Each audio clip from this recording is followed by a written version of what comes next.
판이 뒤집힐 조짐이 보이고 있습니다. K리그 역대 최대 흥행이 언제였는지 아십니까? 바로 2024년입니다. 1부와 2부를 합쳐서 무려 343만 9천 명이 경기장을 찾았다고 하는데요. 그 이유가 뭘까요? 코로나19가 끝나고 관중 제한이 완전히 이제 해제됐었죠. 2022년 카타르 월드컵에서 우리 대표팀이 선전하면서 축구 열기가 엄청났습니다. 그런데 여기서 재밌는 게 뭐냐면 수원 삼성이라는 대한민국 최고의 빅클럽이 2부 리그로 강등당했는데도 오히려 관중이 폭발적으로 늘어났다는 겁니다. 2부 리그가 역사상 처음으로 100만 관중을 돌파했습니다.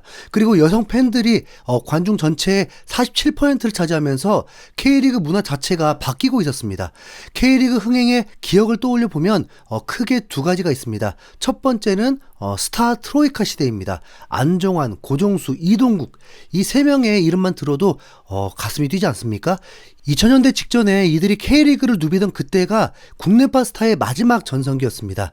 당시에 수원, 삼성, 부산, 포항이었는데 안정환의 인기는 트랙까지 의자를 놓는 진풍경까지 펼쳐졌다고 합니다. 고종수의 인기도 하늘을 찔렀죠. 두 번째는 수원 삼성과 FC 서울의 라이벌 구도입니다. 2007년 슈퍼매치에서는 무려 5만 5천 명이 경기장을 찾았다고 합니다. 정규리그 경기에서 말입니다. 한국 프로스포츠 역사상 세 번째로 많은 관중이었습니다. 2012년에는 4만 5천 명이 수원 월드컵 경기장을 가득 메웠고요. FIFA가 공식적으로 인정한 아시아 최고의 더비 매치였습니다. 이게 바로 K리그 흥행의 절대 공식이었습니다. 자, 그런데 전북 현대를 한번 보십시오. 자, 대기업 지원도 좋고 시스템도 훌륭합니다. 근데 뭐가 문제냐? 지역적인 한계가 어쩔 수가 없습니다. 평균 관중이 16,000명 정도인데 한국 축구에서 이 정도 관중 동원도 상위권이긴 하지만 그 이상의 관중 동원을 기대하기도 어렵죠. 제가 비유를 하나 들어보겠습니다. 프리미어리그 빅4에 평균 관중이 3만 명인 팀이 들어갈 수 있겠습니까? 없습니다. 맨체스터 유나이티드, 리버풀, 아스날, 첼시 이런 팀들은 평균 5만 명씩 동원합니다. 그게 B클럽의 조건입니다. 대한민국도 마찬가지입니다. 아무리 전술이 좋고 선수가 좋아도 팬덤이 없으면 B클럽이 좀 될 수 없죠. 어차피 대한민국 프로축구는 이제 스타 플레이어에 의존할 수 없는 구조가 됐습니다. 왜 그럴까요? 떡잎부터 알아보고 해외에서 눈독 들이고 데려가 버리니까요. 손흥민이 K리그를 거쳤어야 했다고 하는 분들 없잖아요. 잘하는 선수들은 떠나는 게 정상이 되었습니다. 그 잘하는 선수들이 곧 스타들인데 그래서 스타에 의존한 시스템은 이제 갈 수가 없습니다. 그럼 이제 뭐가 필요하겠습니까? 축구의 재미. 축구 자체가 재미있도록 만들어줘야 하고 그건 경기력입니다. 그리고 이제 라이벌 구도 형성. 이게 딱 정답이라고 봐야겠죠. K리그의 그 긍정적인 부분이 보일 뻔했습니다. 정말로. 네. 그런데 안타깝게도 더 흥행할 수 있었는데 못한 이유가 뭐냐? 바로 B클럽들이 줄줄이 몰락했기 때문입니다. 가장 큰 경기장과 팬들을 보유한 수원 삼성과 FC 서울을 보면요. 수원 삼성은 3년째 2부 리그에서 허우적대고 있고 승격조차 실패했습니다. FC 서울은 올해도 6위에 그쳤습니다. 심지어 2년 연속 우승했던 울산 현대를 보십시오. 올해 9위로 간신히 강등을 면했습니다. 이게 뭡니까? 네. K리그의 성장이 더뎌지게 되죠. 이러고도 K리그가 위기에 빠지지 않는 건 그만큼 한국 축구 팬들이 많고 진심으로 관심을 가지고 있다는 뜻입니다. 수원 삼성이 2부에 있는데도 평균 11,000명이 찾아왔습니다. K리그 전체 26개 팀 중에서 4위권입니다. 올해 6월 15일 인천전에서는 22,000명이 응원했다고 합니다. 이게 2부 리그 역대 2위 기록입니다. 원정 관중만 8,000명 가까이 간 적도 있습니다. K리그 역대 최다입니다. 이게 팬들의 저력입니다. 그런데 이대로면 답이 없죠. 계속 2부 리그에 있어요? 네. 수원 삼성은 이번에도 승격에 실패했고 서울은 중위권을 맴돌고 울산은 강등권까지 내려갔다가 간신히 올라왔으니까 네. 수원 삼성은 대한민국의 대표적인 B클럽입니다. 그런데 너무 망해버렸습니다. 대한민국의 자존심이 상할 정도로 망했습니다. 자, 그런데 여러분 이제 수원 삼성이 움직였습니다. 제대로 칼을 갈았습니다. 그리고 축구의 재미를 가장 기대할 수 있는 감독을 붙잡는데 성공했습니다. 이제 판도가 뒤집힌 거죠. 바로 이정효 감독. 이정효 감독이 2부 리그 팀을 선택해버리는 파격적인 결정을 내렸습니다.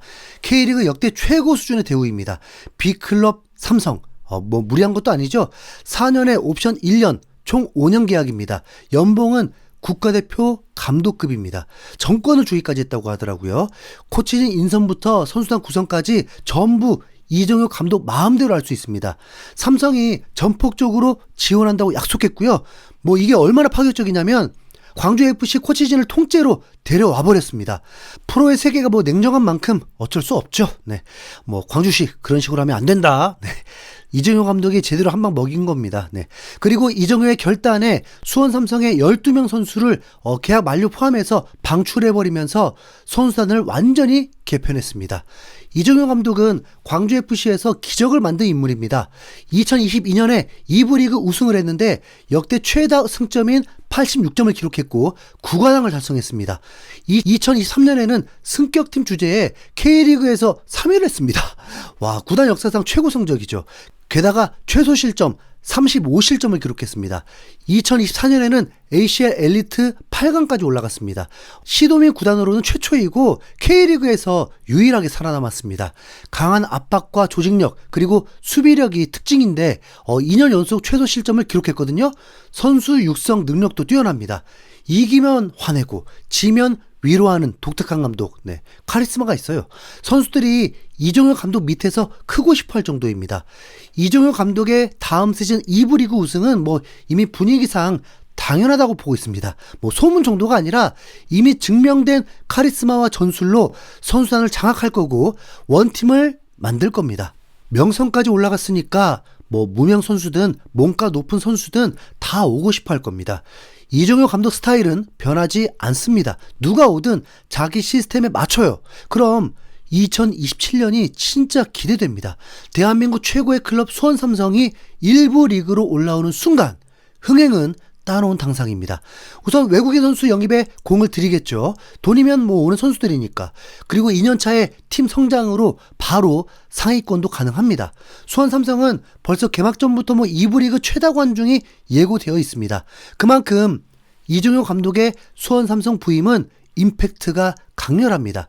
이럴 때 이제 FC 서울, 울산현대 같은 팀들이 정신 차려야 합니다. 아니 제2의 수도 부산은 도대체 언제 일부로 지금 올라오는 겁니까? 네.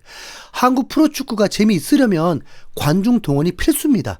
결국 수도권 팀들 대도시도 약진을 해줘야 가능합니다. 어차피 시민 구단은 적자의 연속으로 살아남기도 힘듭니다. 일부 리그 자체가 큰 도시의 팬덤을 보유한 팀들이 중상위권을 유지해줘야 한국 축구가 발전하죠. 네. 이게 이정효 감독이 힘을 실어줄 거라고 기대합니다. 여러 시뮬레이션을 돌려봤는데 K리그 전체 400만 관중 돌파는 솔직히 어렵습니다. 하지만 일부 리그 300만은 가능한 시나리오가 있더라고요. 수원 삼성이 복귀하면 뭐 거의 뭐 40만 명 동원이 가능하고 FC 서울도 뭐 슈퍼매치 효과로 38만 명 정도 가능하고요. B클럽이라고 생각하는 그 팀들이 상위권에서 치열하게 다투고 있으면 K리그 단독 300만 가능합니다. 네. 이정효 감독이 벌써 축구협회를 도와주고 있거든요. 네. 광주에서 K리그 흥행을 견인했고 이제 수원에서 K리그 판도를 재편할 겁니다. 이정효 감독 딱 1년만 고생해서 한국 축구가 더욱 성장하길 기대하겠습니다. 수원 삼성 팬이 아니었는데 어떻게 해야 하나요? 이상 흰수염고래였습니다. 그래도 전북현대 파이팅. 감사합니다.